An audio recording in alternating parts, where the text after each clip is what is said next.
Welcome to the Impact Plus exclusive, and I want to make this very clear, exclusive Code Red.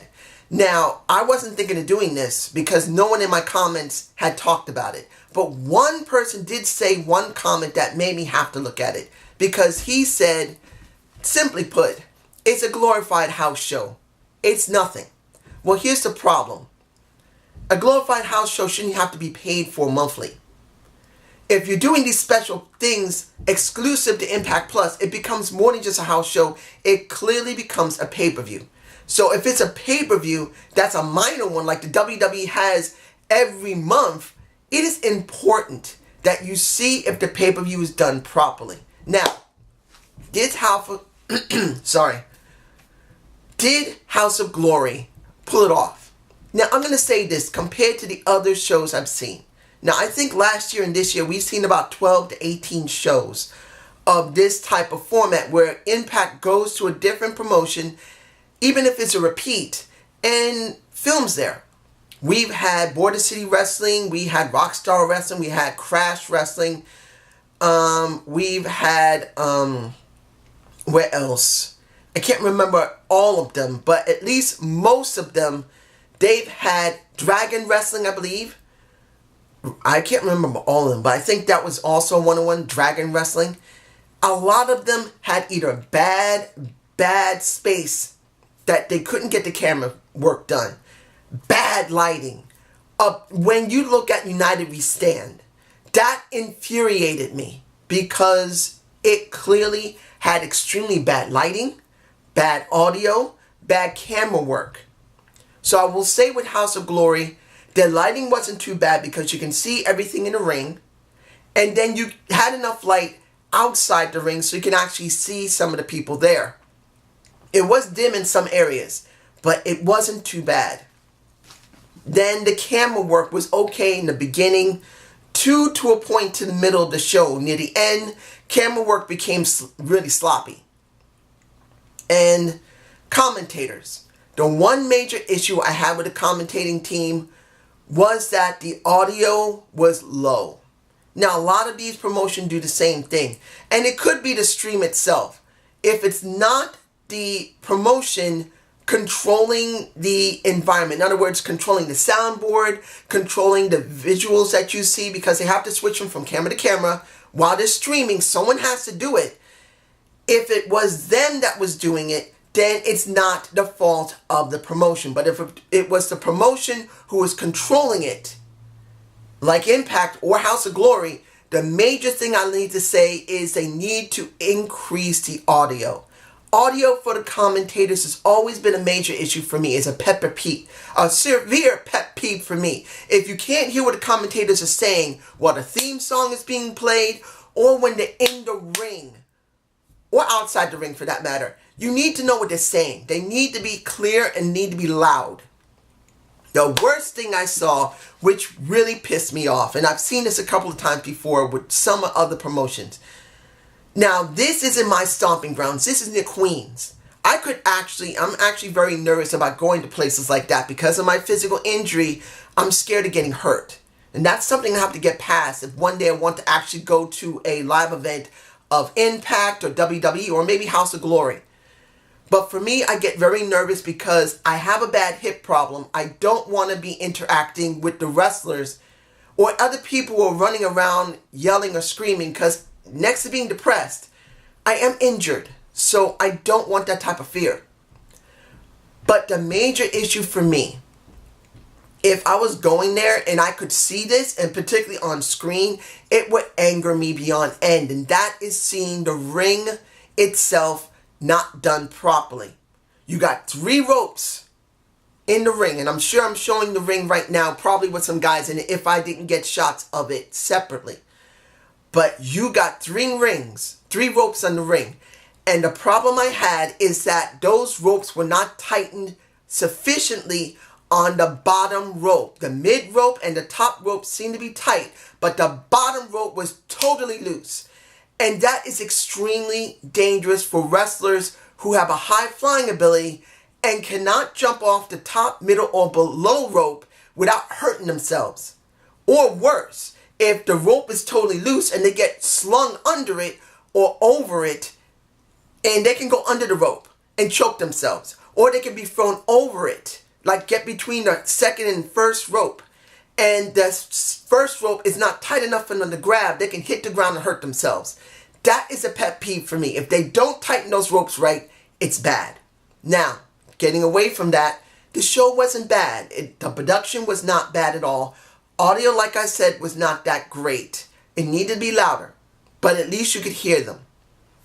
And the camera work was good to the middle of the show and then began to slack off at the end. Now, match quality wasn't that great. There were some matches that was very sloppy. First match of the night was a 6-man scramble.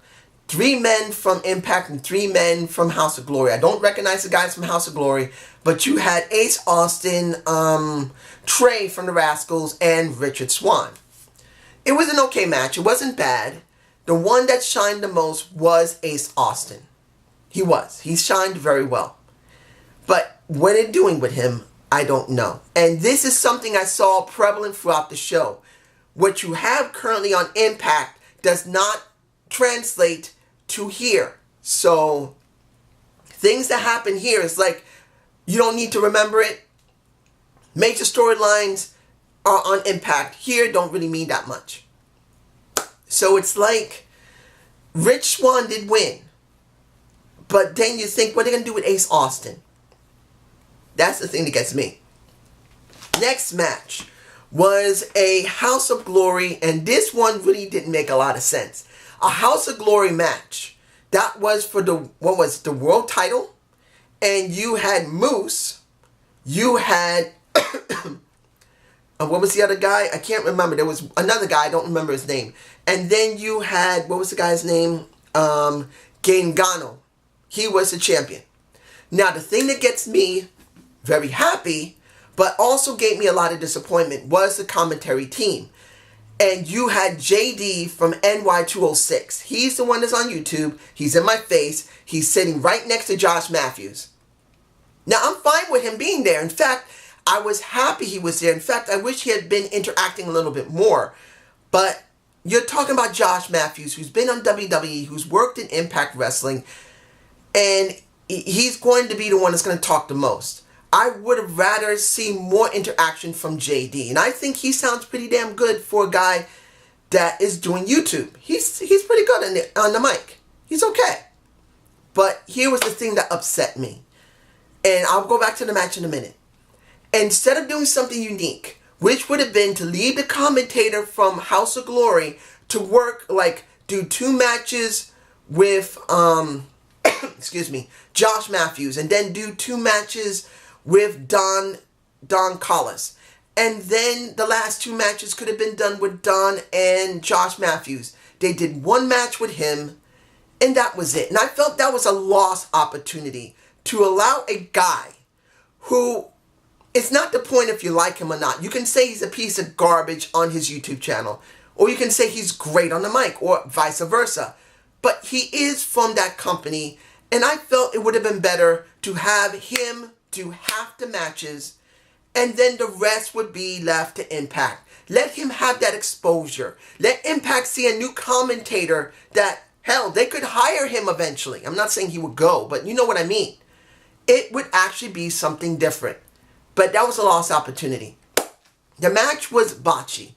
Gorgano, I believe, Gangano, I believe his name is. I'm mispronouncing it. I'm sorry. It's the first time I saw him. He was okay until halfway through the match when he started acting very botchy. Now, I understand he was injured, so that could be the major problem. He had a pad on his shoulder, probably protecting his shoulder. So that probably was the issue.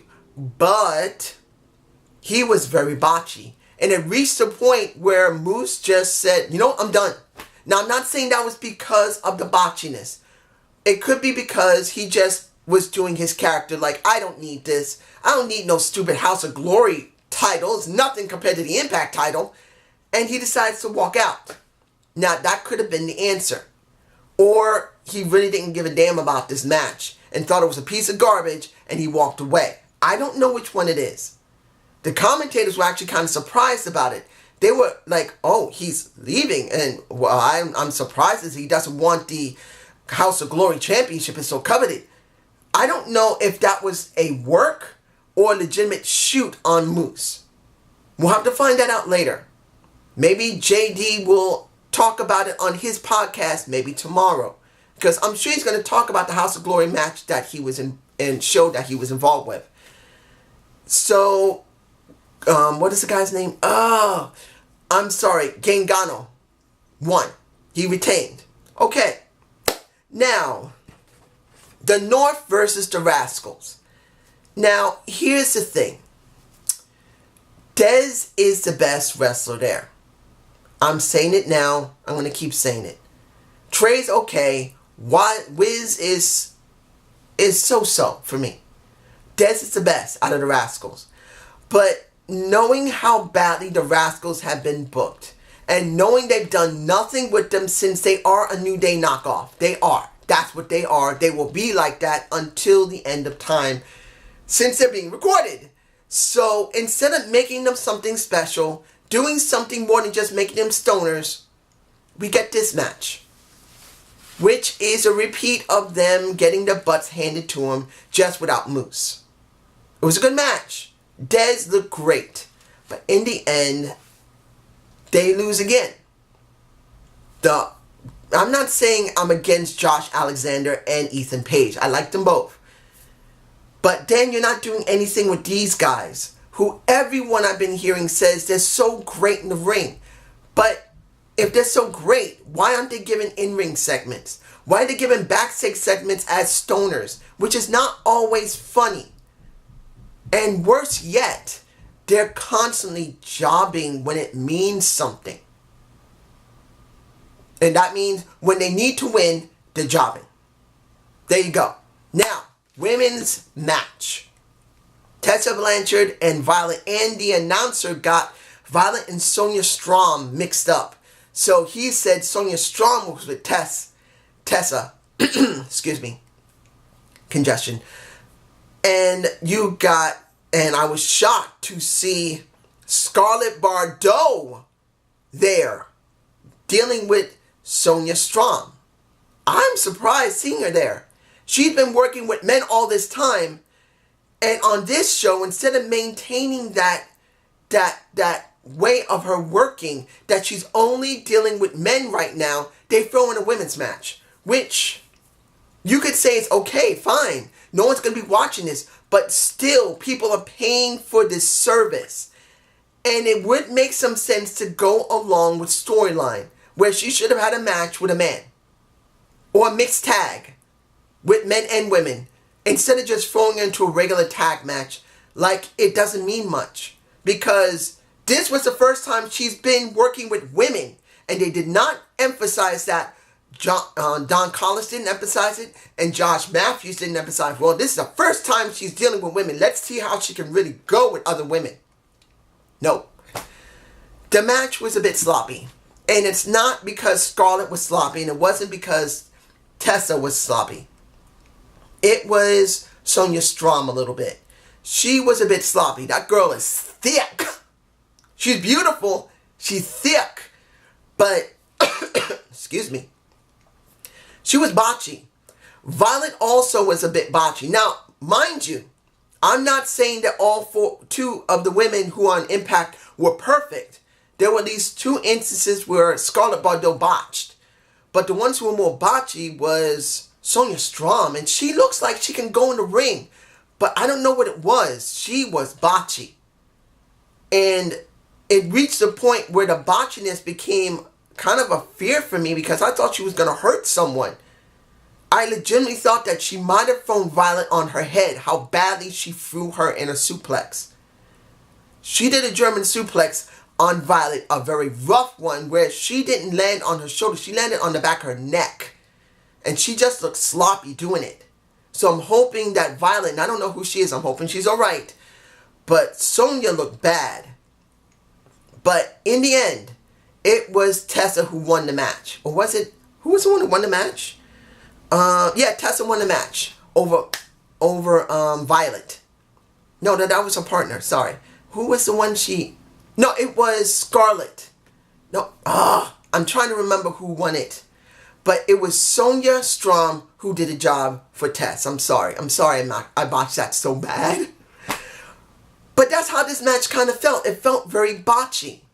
And it was from the women from House of Glory. And that's really kind of disheartening.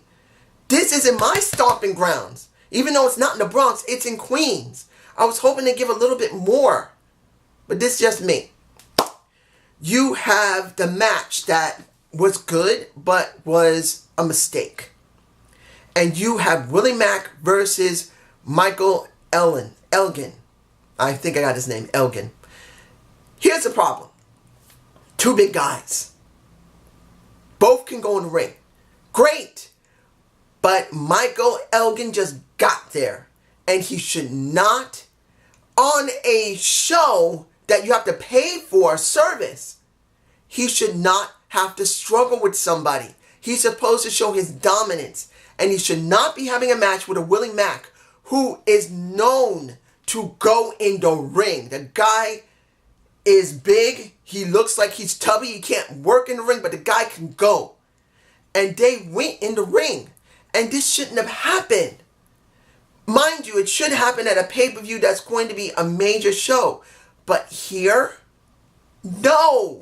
You should not be doing that with Michael Elgin, with Willie Mack, with no major storyline between them, where he legitimately is going after the title. Well, of course, right now, you got Brian Cage who's injured.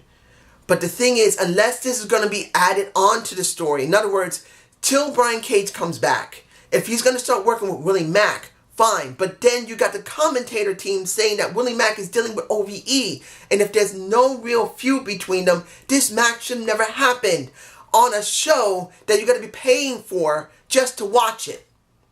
Great match. They actually went really well. And Willie Mack finally did the job for Michael Elgin. But it shouldn't have happened. It shouldn't have happened. Now, the mixed tag, or maybe I should take that back, the intergender tag, because Josh Matthews got it mixed up. Either his notes were not correct or he misworded. He thought it was a mixed tag between Eddie and Alyssa versus Johnny Evil and Mrs. Evil and Taya Valkyrie, who I want to marry. Gorgeous looking woman. Of course, I'm here at maybe 5'8" and she's here at 5'11". You see my head. You see the difference. I would have to go like this to give her a kiss. But you get my point. Anyway. Got congestion. I'm sorry, folks. Was the match good? In the beginning, no. It wasn't that fun. Particularly, we didn't know that it was an intergender match. At first, we thought it was just a mixed tag. But once you had Alyssa attack Johnny Evil, then the commentators, after a couple of minutes, and I think it was Josh himself, said, oh, we're actually having intergender match. We're not tag match. We're not actually having a mixed tag. I didn't know. And Don didn't know either. And maybe they didn't communicate this properly very well. Something went wrong in translation and looked bad. But was the match good? Yes. I gotta say this. Johnny Evil's attitude, I wish he would do this on the regular show. Because when you see this house show, and you see how Johnny Evil and Taya are acting, these are real heels. This is how Johnny was. In fact, the interview that was done with Matt Striker, how you doing, Matt? I'm glad to see him. It felt like he was a real heel. Instead of like the generic heel that we can see sometimes. He's not really charismatic unless he's acting really, really, really annoying. And that's what we got in that interview with Matt Striker. And that's what we got in the ring. Him being incredibly brash, trying to swing his hips and kissing his woman. The only thing he didn't do was grab her ass and touch her tits. Sorry for the language, but you get my point. Grab the boobs. There you go. For anyone who doesn't like that language, boobs, breast, Manual Sacks. I don't know why I said that. But you get my point.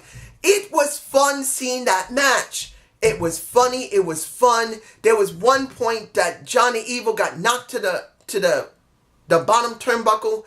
Ty got thrown into him, and he's pointing like, yeah, I got my woman down here, until someone, and then Alyssa whacked her into her back. And then his arm enjoying this, she's going to suck me off, and then bang, there's nothing there but a shrunken head.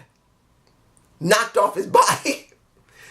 It was a fun match. In the end, the Evil family wins. Johnny Evil and Taya Evil. I'm sorry I said that. I was alright with that. That match went actually a little too short. I wanted longer. I legitimately wanted it longer. It was that fun. Finally, if I'm forgetting anything, I'm sorry. And that is the... Am I forgetting anything? Oh yes. LAX versus the Chris Brothers versus New York City Wrecking Crew. The NYC Wrecking Crew, or the Wrecking Crew. Okay. You got the House of Glory champions in LAX and the Impact champions in LAX. Why wasn't the House of Glory titles up on the line? I think that would have been better. It would have meant something to have the House of Glory titles defended on an Impact show. Why didn't they do that? They're the House of Glory tag champions. I would have rather seen them defend their titles than actually have to do that. But it's understandable. They wanted to make this about Impact. Doesn't mean I agree with it, but I understand it. Good match. That's when the camera work began to become a big problem. That's when the camera work was not done right. Instead of doing long, sweeping, full camera angles, they weren't doing it. Then they were doing up-close angles, and a lot of times the camera angles were lopsided instead of being straight. I don't know what's going on with the cameramen. I don't know if they're House of Glory cameramen. I don't care if they're Impact cameramen. Whoever was doing it, it was sloppy. Then the people in the back who were controlling the cameras, because they had more than one set. They had 3 cameras, one large wide pan camera, and 2. One camera on the left side of the ring, one camera on the right side of the ring that can interchange from either side. And the camera work was done sloppy. I understand there was a lot going on.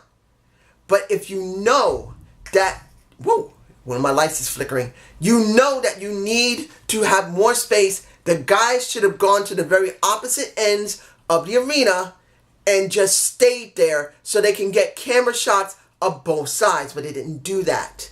They did not do it. And they stayed up close and personal. And then instead of going for the wide angle when they were all, or at least a good portion of the important stuff in the ring, they did not do it. So that really did not help the show at all. In the end, LAX retained their Impact titles. But I think it would have been better for them to defend the House of Glory titles. That's just me. Final. OVE Street Fight. Tommy Dreamer versus Sami Callihan. And it was a good match. But it is a match I think shouldn't have happened. Because I would rather see, look, I know Tommy Dreamer passed the torch to Eddie Edwards. But who says Tommy Dreamer, who is my age of 48, yes, Tommy's my age, nearing probably 49. I think he's older than me by a couple of months. So we're either almost the same age or he's just older than me than a couple of months. He could have easily done this, and I say this again. To make someone, you got to see how tough they are. And I would have liked to see a Singapore King match in this. I know people would say, what? Didn't you get that in Major League Wrestling, Zane? Didn't that happen? No. Because Brian Pillman Jr. did not get over the right way. He should have got his ass beaten by Tommy Dreamer with a kendo stick. This is a match I think would have worked if they had a standard match and the loser has to get caned by a kendo stick. And I would have liked to see Sami get caned, and that would have made something special. That is what I think would have helped a Sami Callihan to really mean something to show not just that he's tough, that he's someone that got some principles, even if it's twisted principles. In the end, Sami did win, and then something happened.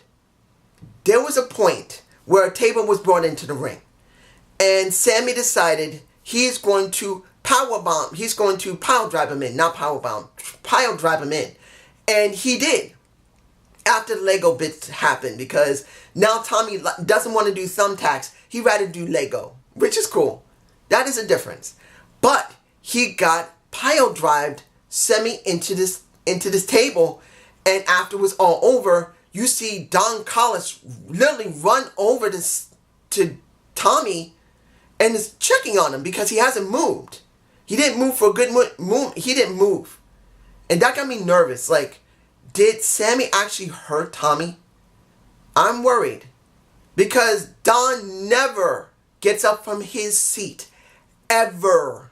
And by the end of the show, right before they show the short credits, you got Scott DeMont and Don Callis right next to Tommy, standing there outside the ring while Tommy's in the ring.